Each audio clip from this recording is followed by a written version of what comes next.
This shit gotta get addressed, my nigga. Did you rap, my nigga? No. I did my homework on you, nigga. You a street nigga, you put your work in. If a nigga say he been locked up or a nigga say he shot a nigga, man, that's all negativity. I'm redirecting the traffic. Fuck you. Respect. Whoa, what do you mean? No. Yeah, right here. Oh, this is dope. Right here? Yeah. Car sessions. Alright. We got my nigga DJ TUNEZ, Drive-Bys. Name of the platform is Drive-Bys with Chris Cash. So you get it, Drive. You know what I'm saying? Chris Cash. Yeah. I got hip to you. Obviously through my brother. I wasn't really too hip to the Afrobeats movement and all that. Hold on, let me turn some of this AC on. Cool. The Afrobeats movement and shit until I saw you through T.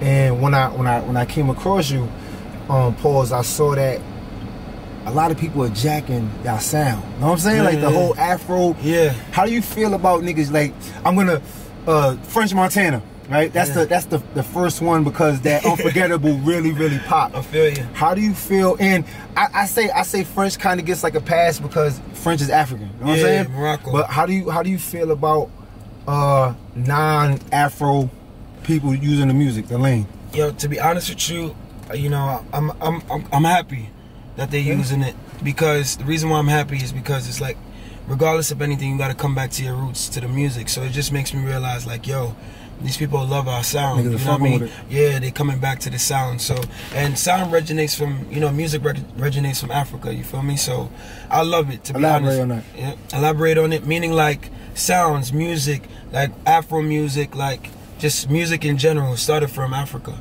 Right. You know what I mean? Like the sounds, like, you know, drums. I kind of never knew that, but we original man, so it makes sense. Exactly. That's the history that they hid from us, you feel me? So all of these genres, rock and roll, the greatest of the greats are black. Rock and roll, we started. Yeah. Hip hop, everything. So, bro, I feel like, you know, I'm happy that they're jacking it, and I let them go with it, you feel me? But just the people that are on top with the culture, they should always just set a precedent, set a standard. Like, you know, not to just jack our joints, but also jack and just understand, like, we're together.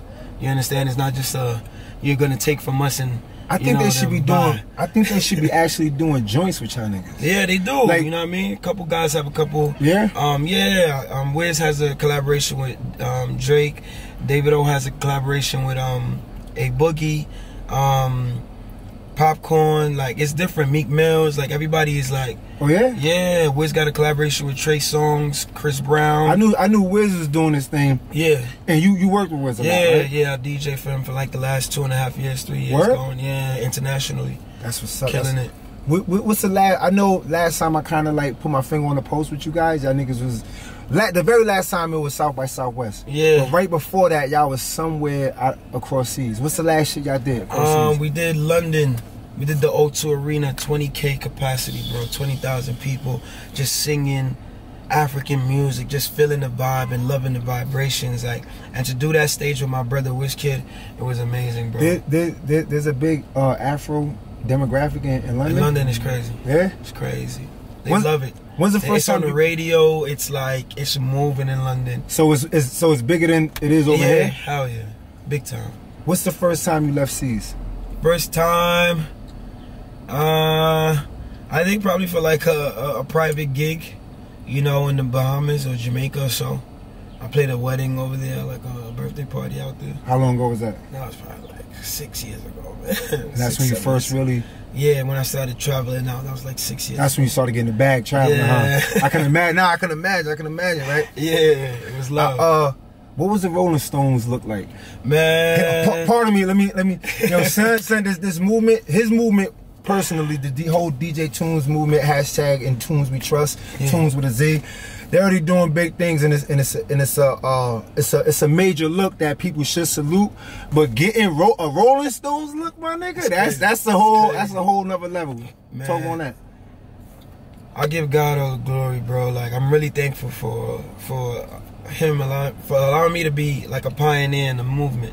You know, in this whole Afrobeat movement, this whole music movement, and this whole like scene of African music just taking over. So me playing a big part. Rolling Stone reached out. You know, they did a whole lot on me. They wrote a lot about me, and I was just shocked, man. I was happy that they see me as a pioneer, engaging the old school with the new school, because that's what I do. You feel me? I give it a lot of the old, a lot of the young, and you know, we got to mix the generations, and at all times we got to make everybody feel good. Facts. You know, that's the whole point of the DJ. You feel me? Speaking of you talking about the whole role of the DJ, right? You touched on that on your Fader mini doc or whatever, right? And how it's like the DJs are like the gatekeepers or whatever, and how significant is the DJ culture just by itself, whether what genre, but the DJ culture in Africa? Huge. In Africa though, it's growing, man. DJ culture is growing. Big shout outs to DJs like Black Coffee. He's definitely like taking the music to a different level. You're gonna have to give me some links of some niggas that I should really keep an eye on. I will. DJ Black Coffee. He just goes by Black Coffee. DJ Maparisa. You know, different guys in Africa that are moving the sound, and also producers too. Like producers have big sounds in Africa, not just Nigeria, but in the whole of Africa. I'm talking about songs like "Come Closer" that are produced by Legendary Beats, SARS, Lyric, Spells. He produced Iskaba. So beat making, Iskaba is my single with Wande Cole. I don't know. I need that. I got you. So with the music that we've been dropping, what I've noticed is that the beats is what really keep people.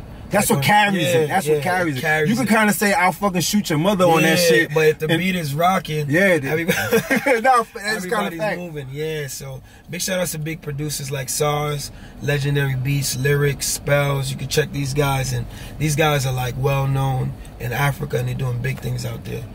All right. Now speaking of Africa, I know you you said that you're born and raised in Brooklyn. Yeah. But your parents sent you back to Africa because you was fucking up. What was the straw that broke the camel's back? The shit that your parents was like, fuck that, you're going back to Nigeria. Man, I mean, I did a lot when I was young, man. I did a lot. You know, I used to get, you know, suspended from school and stuff like that, and you know, just, you know, not only it wasn't just like my behavior, but also they just wanted me to learn more of the culture. And you can't get it no more than being over there, you feel me? So I did, you know, eat the food while I was at home here. I do learn the language with my parents at home here, but on that side, I learned a whole different thing. You feel me? I have a theory, right? Yeah. When it comes to that, right? Like people from the East, right? Yeah. Especially like just us, the black man from the East that never been robbed of their culture. When they come, I'm American, obviously, but I fucking love my people, my roots, right? Yeah. So it gets me tight when we have brothers or sisters that come to America and they don't pass on the culture to the kid. I feel like once you lose your language, like the language is the last thing of your culture. Once you lose your language and you're just speaking the language of the colonized people, like I'd be like, damn, you're no longer Nigerian, my nigga. Yeah.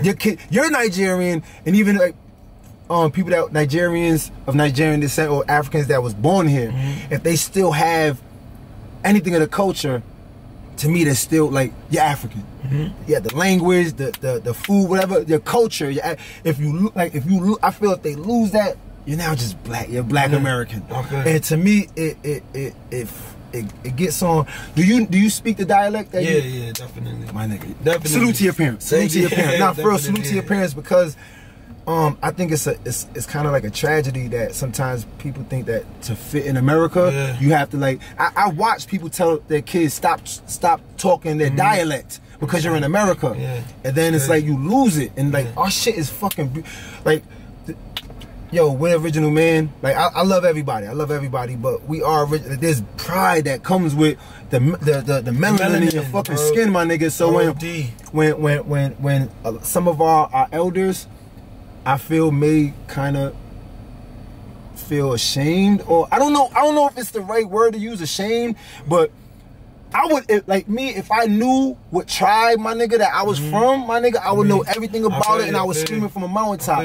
How do you have any feelings on that? Like, definitely. I mean, for our parents, you know, I don't want to use the wrong words, but you know, mental slavery played a big effect, you know, on people coming out here and having a mindset like, oh, I must capture an American dream, or I must, you know, do this to get to that certain place, to at least to make it here, because on overseas it may be harder, you know. Harder? I mean, for some people it may be harder, you know. They may, I don't get that. I mean, harder in the sense like, oh, can I go back to Nigeria and make the kind of money I'm making? Oh, all right, yeah. So in their mindsets, it's like, no, I can't do that. I thought you meant acceptance. Yeah, no. I meant like in terms of just like opportunity. Yeah, opportunity. Opportunity. That's what I'm talking about. So opportunity over here, I guess that just, you know, locks their minds like, yo, you need to talk like this, or you need to, you know, address yourself like so this. You don't block the blessing. Yeah, exactly. Exactly. The blessing of the American dream, not knowing that just having a big dream is enough. And, you know, having that pride of just your roots, or knowing your dialect, knowing your language, knowing your culture, knowing what food, you know what I mean? That gives you just more of like a knowledge of self. Yeah. There's power in knowledge of self. It's confidence, bro. Facts. Like, the ill thing about how I view you, yeah, I honestly think, had you tried to tuck away your roots, I think you might have just fell along the wayside of being another DJ. Yeah. Know what I'm saying? Nah. Like, I think it was like fully embracing your identity and like jumping out the window. I think that is a key component on why you pop. So like, I think your example is important for the elders to like kind of show that you to show, so that the elders could get it. Like, we don't have to sacrifice our identity to get the American dream, because the American dream is basically foreigners coming here and coming up. Yeah, you know what I'm saying? That really is like, even the quote unquote white man or whatever, they were foreigners and came here and they came up. So to me, that really is the American dream. Actually, just having any type of platform to say, fuck it, I'm gonna enforce my will. You know what I mean? That melanin. So melanin is important. We're big on uniting that melanin. So no matter where you're from, if you got that melanin, you should be at Afro Carnival. You sound kind of woke. You feel me? You sound kind of woke, bro. Are you? I'm very woke. My nigga. Woke. So, peace, Young Kane. Peace, Young Kane. I love. I feel that's our biggest goal, to unite melanin. We need to stop all this light skin, dark skin. Bruh, we are all nigga. Melanated. I flip on niggas all the time when they have like the little, you know, like little hashtags. Team dark skin. Yo, my nigga, you will be hanging on a tree right next to me, my nigga. Like, cut that. I think that whole debate, that whole thing came up from niggas accepted the oppressors' view on us. Like, if you're closer to white, you're better. Exactly. So then now it was like that animosity between niggas. You think you're better. Exactly. You know what I'm saying? Yeah. I'm a fucking I don't want to hold you too longer. Nah, cool. And shit, I know you got your, but all the artists that you named, God willing, I'm gonna pull up. Yeah, you know what I'm saying? Definitely. We got Afro B there too. He sang the Drive-By. Yeah, Joanna. T just told me he gonna link me with him, whatever. I want, if it's not too much trouble, everybody that you have elbow room to or whatever, that you know I should be getting some type of like, this person needs to have their angle or whatever shown or whatever. Link me, my nigga. You know what I'm saying? I will. Do something. I will. I look forward to seeing you today. Thank you, bro. Love. Facts. Quick message to niggas real quick. Give a quick message. One love, one Africa. Just brotherhood, man. That's what we about. That's what we spread. Culture, you know, melanin united. God bless this brother right here. He came through last year with his son. Came through again this year just to support. And that's all we need. We need to continue to support each other. We need to build our own communities. We need to make our own banks. We need to like chill. I'm scared for you now. You feel me? They're gonna kill you now. Stop the law. I always say I want to become. Take over, man. I want to become aware enough to where I'm afraid for my life. Yeah, if that makes sense. I feel you. Because once you're talking that shit, you're a target. Yeah, you know what I'm saying. Yeah. But I wish you much success. I love the things that I see that seem selfless to me that you're doing for the community. Yeah, it's love. Is at the third time today. Yeah, this is the fourth. Yeah, fourth time. Major salute. I need a shameless plug. Today's my wife's birthday. Okay. All right. So I need a birthday shout out. She loves your music. Cassandra. Happy birthday, Cassandra, from DJ TUNEZ. Much love. I appreciate you and your family. Please come again next year. You already know the Terry family. I love you guys for life. You already know. So happy birthday again, Cassandra. Mwah, mwah. I appreciate it. Yo, brother, Love, see you later today, God. For sure, All right? for sure. You know what I'm saying? Be safe. Keep training homie, man. We need him in the league. Oh, man. facto.